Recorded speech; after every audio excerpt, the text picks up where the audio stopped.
Well, the thing that really drew me here was to check to see if the adoption here was real. And so I came with the purpose of checking out all the merchants and to meet with a lot of the developers that I know in the community. And what I found is, it is very real. I've been able to go to many merchants from, salons to food to coffee to clothing stores. All of that is actually available in Townsville. And we even stopped in Cardwell on our way in from Cairns. And there was a shop that took BCH there. I've been kind of following Marco Coino and just making sure that all the hype I've been hearing about actually exists, and been very pleasantly surprised. So tell me a bit about what you're excited for in the next year, development-wise, social-wise. What's on the forefront for the crypto community? So the forefront for me is reusable addresses. That's the thing I'm most excited about. Getting a reusable address spec and then having that integrated with cash accounts. And that way on my mobile phone, I can actually bookmark somebody and say, oh, this is their address, and not have a privacy loss by doing that.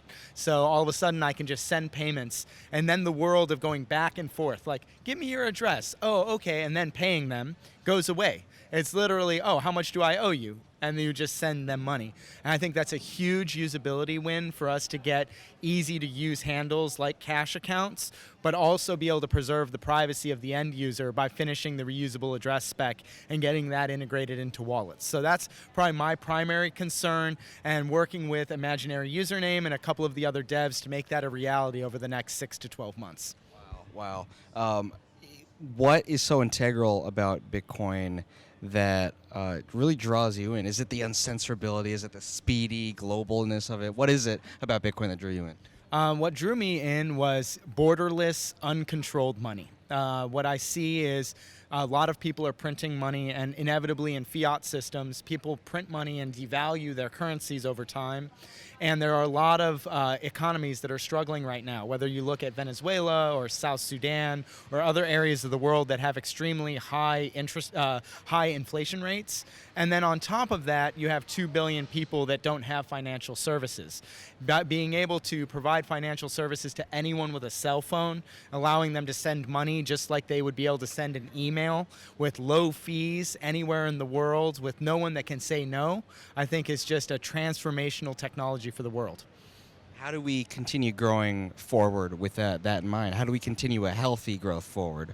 Healthy growth forward is finding use cases and getting the right tools to the economies that need it most. I actually look at Africa as someone that already has the mindset of looking at alternative money, whether that's M-Pesa or other monetary solutions there. They're interested in getting away from some of the fiat currencies, and they, I think, are a logical next step for blockchain adoption. And I think we need to focus on the unbanked and give them the tools they need.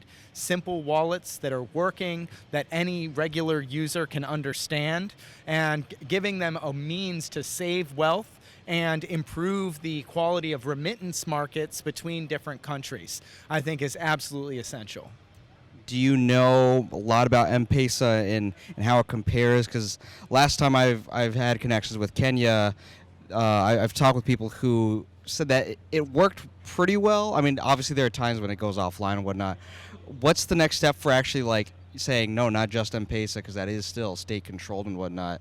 How do you move beyond that kind of system? Well, so if they're willing to adopt a system like M-Pesa on their phones, if you can provide the same user experience, but it can't be turned off and can't be controlled and is always up, I think it's a natural evolution from existing phone systems to the newer crypto economy.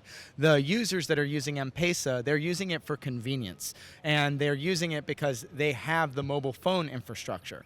So if you give them the same ability to do that on their mobile phone with cryptocurrencies, and it's just as easy for them to use, then I think they will prefer the decentralized alternatives. It's just about making sure that the wallet experience is just as good as these other products. My last question, kind of basing off that, is considering things as 0 to 1 and then 1 to n. What is 1? Because in that answer, it seems like 1 is simply having the cognition to understand a mobile kind of digital money. I kind of think one is actually some sense of legal tender, that it's actually accepted by the governments or whatnot, because then you're able to be taxed with it, so it actually makes sense to utilize it for all the sense of accounting. What is one? What is zero? What is one? And what is n for you? So honestly, I think we're still really close to zero now. And I think one, in my eyes, is the first country that actually adopts cryptocurrency for real. The moment that we see our first government actually look at it as legal tender, and all the remittances to that country and all of the economic activity in that country is actually based in cryptocurrencies, I think that's where the actual revolution really starts. Because then other countries can look to them, and if they need to do business with that country, they are forced to interact with cryptocurrency. So I'm looking at the countries that need better money, that have potentially a smaller population where it's easier to gain mass adoption, as an amazing first stepping stone to start fanning that out across the world. I think that we're still in the infant stages and a lot of speculation, and I want to see the real adoption at a large populace level. What do you think it's going to take? Is it stability in the price? Is it regulatory clearance? What's the next step for achieving that kind of thing? So I think that there's a lot of steps there. One is obviously the governments need to be accepting of it, and then that may be governments that are newer. I look at South Sudan as a potential opportunity because their government it's the newest country in the world. They have a high demand for money, and they do not have a mobile money solution today.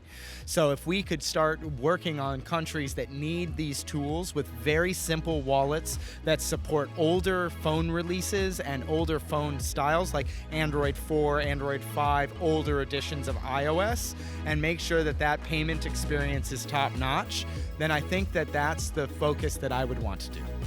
Thanks so much, man.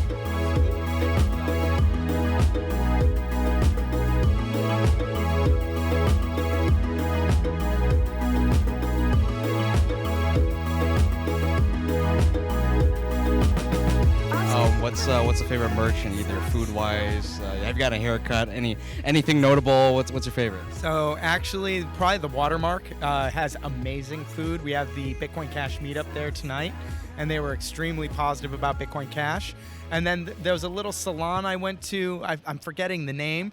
Moksha, yes, Moksha Room, and the lady there was amazing, and her son was really big into Bitcoin Cash, and we got to talk about the community here, and it was just really refreshing to see just regular business owners excited about cryptocurrency. So it's real is what you're saying. Absolutely, very real.